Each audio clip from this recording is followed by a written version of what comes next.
News from the region and from around the state. It's Florida Focus. Hello and welcome to Florida Focus. I'm Tessa Inners and today is Wednesday, November 7th.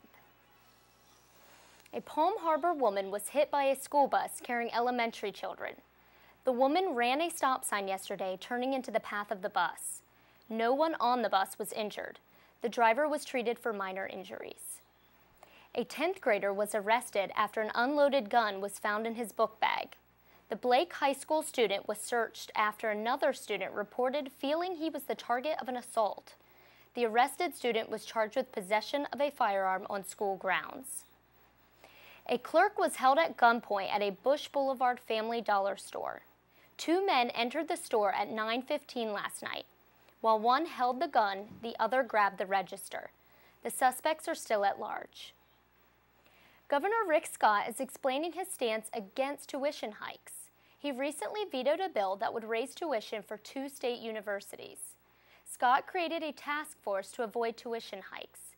The task force recommends to charge different tuition amounts based on students' degrees. St. Pete Beach Police Department will be dissolved. The referendum passed with 58% of the vote. Pinellas County Sheriff's Office will take over the 27-member police force. The change will save the city about $1.3 million annually. A tax fraud suspect pled guilty to federal charges. Russell Simmons Jr. collected nearly $9 million from tax return refunds. Simmons agreed to forfeit items he purchased, including a $60,000 Bentley. Federal charges of wire fraud and aggravated identity theft could land Simmons up to 22 years in prison.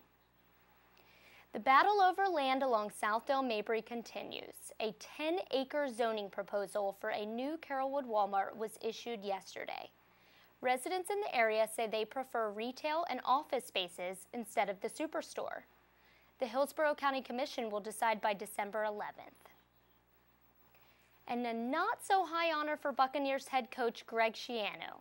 According to a poll by the Sporting News, Schiano was voted the coach NFL players would least like to play for. The poll consisted of more than 100 anonymous current NFL players. Most cited Schiano's aggressive defensive call against the Giants as a reason they wouldn't want to play for him.